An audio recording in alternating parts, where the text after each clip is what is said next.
Hey everyone, in today's video we are going to be covering every new artifact that is coming to Season 9 of New World Aeternum.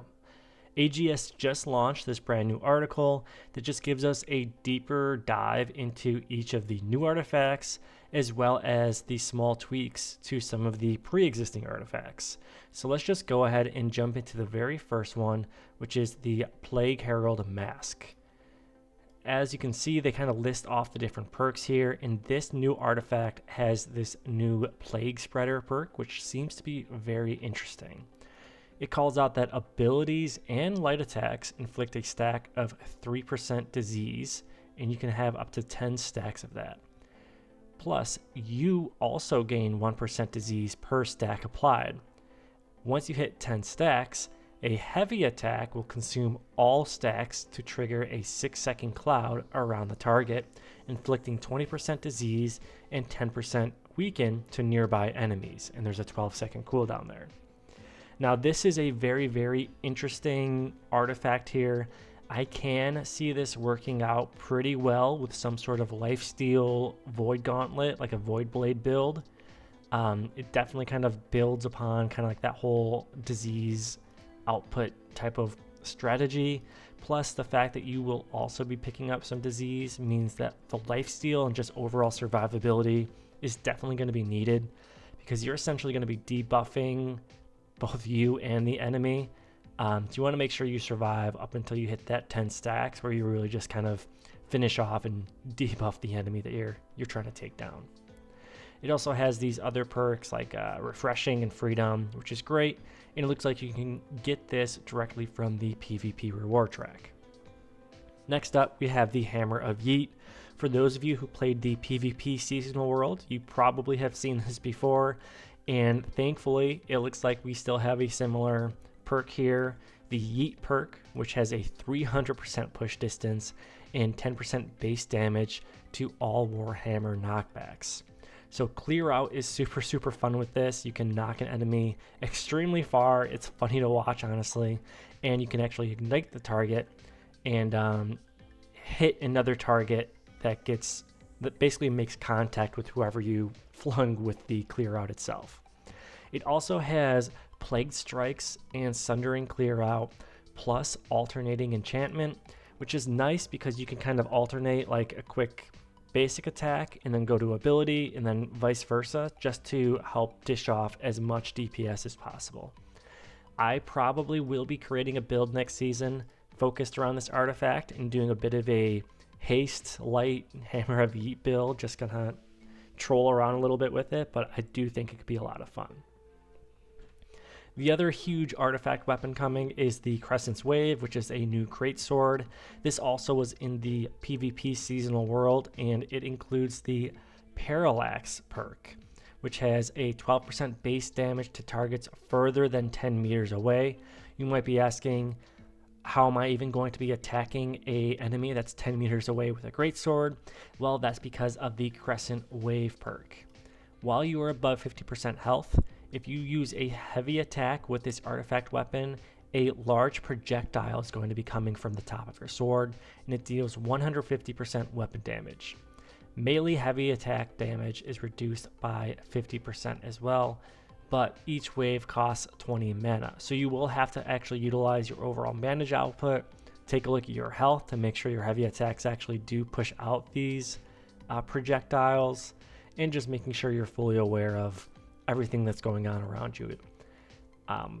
And just like the Hammer of Yeet, these also seem to have some pretty great perks. You've got Thwarting Strikes and Sundering Stacks, which is one of the newer perks, but extremely helpful, especially for a build that's using the Greatsword. It looks like both of these artifacts can, once again, get through the PvP reward track. So we see a kind of similar trend.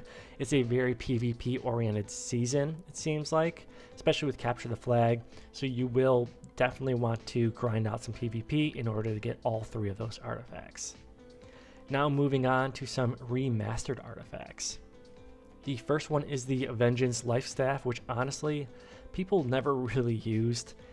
So let's take a look at how they changed this up a little bit. We have the Life Support perk. Outgoing healing is increased by 25% when not affected by any life staff HOT effects. When basic attacks pass through allies, they gain 20% stamina regen and 30% mana regen for 3 seconds. That's awesome. And it looks like it also has Keen Beacon, Refreshing Move, and Enchanted on there, which seems very, very interesting. I'm sure some more people are going to be playing around with this life support perk. But again, I'm not sure if it's enough to really change the game in regards to making sure every healer out there is actually using it. But hey, time will tell. Next up, we have the Grey Wizard's Hat. This is a light helmet that really just kind of boosted mana previously, but let's go ahead and see what this got updated to. Quicken Casting. While above 50% mana, magic, weapon, ranged, heavy attacks charge 25% faster. That's pretty interesting, especially with Fire Staff users. I know they love their heavy attacks. It looks like it has Refreshing, Physical Aversion, and then, you know, that random perk slot too. I mean, Physical Aversion is kind of a meh perk. Again, I'm not sure if a lot of people are going to use this. I don't think this is enough to really compete with other armor artifacts out there, but hey, time will tell once again for this one. I just personally don't think this is enough to really take the cake and be added to certain builds that are out there today. Next up, Creed. This is also a pre-existing artifact as well. It looks like they now have the Ambush perk, which is adjusted to have backstabs and headshots deal 20% increased crit damage and apply 10% weaken for 5 seconds. You also gain 10% empower and 10% crit chance for 5 seconds. And this has the refreshing and freedom perk attached to it. This is interesting. Backstabs and headshots. So this will definitely be a bit of a unique one. I do kind of think that some players will play around with it, but again, if you are a bit of a beginner, I'm not sure how often you will be hitting these backstabs and headshots, just because it's really all about positioning and aim and things like that, right? So time will tell if that kind of gets implemented too. But again, it's tricky, right? There's so many artifacts out there that are really, really good that I'm not sure if even with these revamped perks, they'll kind of overcome what's already out there. And then lastly, there's an artifact tuning update. Consume now applies 25% lifesteal, not just to knock down enemies, but also to stunned, rooted, and sluggish targets. And that's for this this hammer artifact here.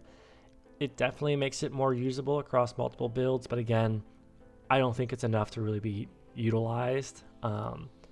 Plus, let's be honest, you can't compete this against the new hammer of Yeet. I think a lot of people are going to be messing around with this one, and personally, I'm super excited about that. But that really covers it. I will drop the actual link to this article as a pinned comment, so be sure to check it out if you want to take a closer look. And thanks again for watching. I'll catch you guys later.